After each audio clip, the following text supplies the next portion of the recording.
Well, hello, and thank you for joining me today. I am not going to actually play the piano here because it is early in the morning and I do not want to wake anyone up in the house, but I don't really need to play to demonstrate this. What I'm going to show you here is a very useful exercise for finger isolation and finger independence. And there is much debate and controversy about finger independence exercises because the old school teaches that, uh, if you look at any old books, 100 years or older, uh, you'll see a lot of exercises where you'll have holding fingers down, like holding 3 fingers down while you lift 2 up, or holding them all down while you lift 1 up and you lift 1 up and down and try to go as high as you can go and so forth. And yes, it's, well, common sense that when you get to your 4th finger, there's problems. The 4th finger just doesn't move much when the other fingers are down. So this is the way that Robert Schumann got injured, was he became a little too overzealous with his 4th finger, and he developed an apparatus that he thought would strengthen it and lift it higher, and he injured himself.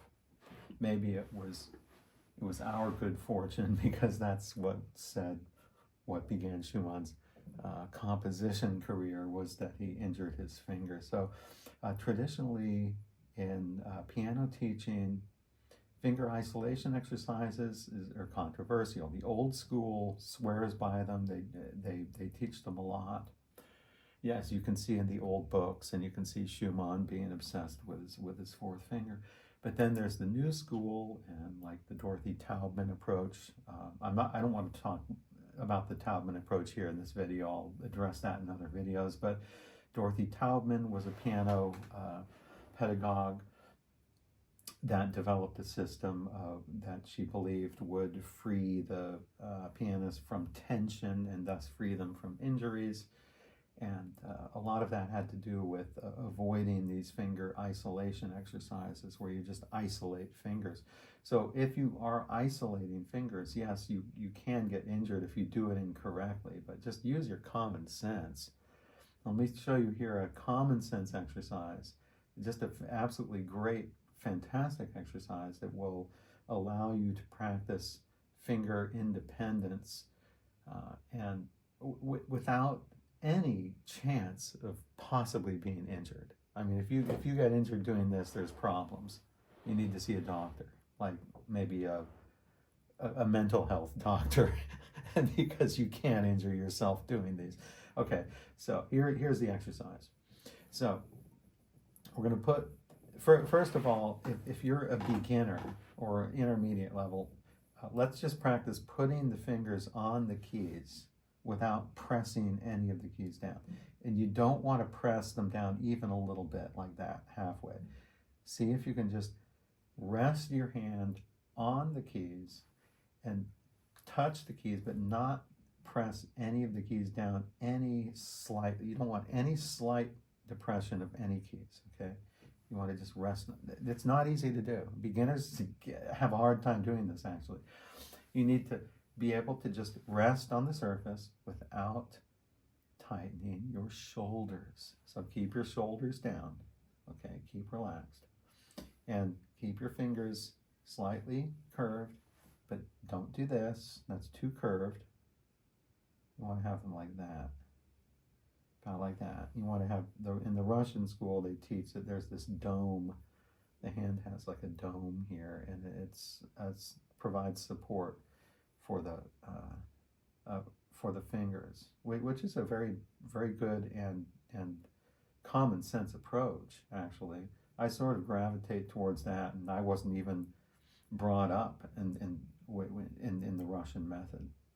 So first and foremost, you want to be able to have all your fingers on the surface, be able to hold them on the surface without depressing any of the keys down. Like I said, beginners will have a hard time doing this. It looks easy, but it's not.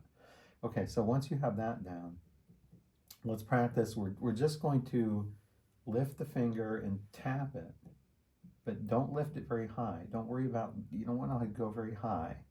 Don't try to lift it as high as you can, but just go just up, just a couple, like that, maybe half a centimeter up or something like there. We're just going to tap it. So we're going to go through all 5 fingers. We're going to do it 10 times each. Ready, go. 1, 2, 3, 4, 5, 6, 7, 8, 9, 10. 1, 2, 3, 4, 5, 6, 7, 8, 9, 10. 1, 2, 3, 4, 5, 6, 7, 8, 9, 10. 1, 2, 6, 7, 8, 9, 10. 1, 2, 3, 4, 8, 9, 10. Now, when you get to your 4th finger, you'll notice that yes, there were problems, but don't worry about that. Everyone has problems. You're not going to fix the fact that it's uncomfortable to lift your 4th finger, but just lift it up just ever so slightly in the air, and make sure that you're not depressing any of the other keys down with any of the other fingers. Now let's try that in the right hand. We'll start with the pinky here. 1, 2, 3, 4, 5, 6, 7, 8, 9, 10. 4, 5, 6, 7, 8, 9, 10. 2, 6, 7, 8, 9, 10. 1, 2, 3, 4, 5, 6, 10. 1, 2, 3, 4, 5, 6, 7, 8, 9, 10. Okay, let's try it once again in the left hand. We'll go a little faster, and we'll go all 5 there, and then all 5 back.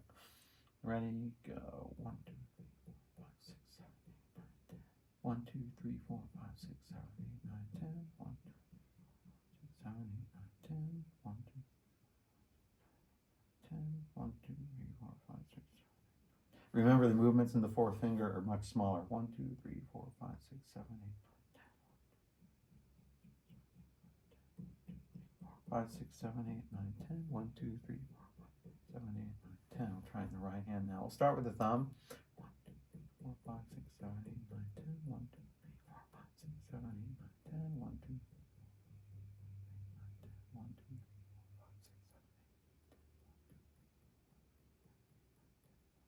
3, 4, 5, 6, 7, 8, 9, 10. 1, 2, 3, 4, 5, 6, 7, 8, 9, 10. 1, 2, 3,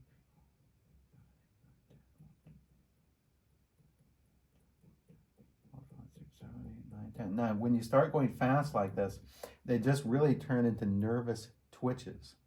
So when you're going fast, now, okay, let's try that now. I just started something else now. We're not going to count to 10, but just do a bunch of nervous twitches for a few seconds. Okay, so I'm going to take the thumb here. Remember, all of the other fingers have to stay on the surface of the key. So nervous twitch with your thumb. Okay, let's try this finger. That one, I can do that one really fast. That one's really fun. Okay, let's try the 3rd finger. That one's really easy too. Remember, don't lift it so high.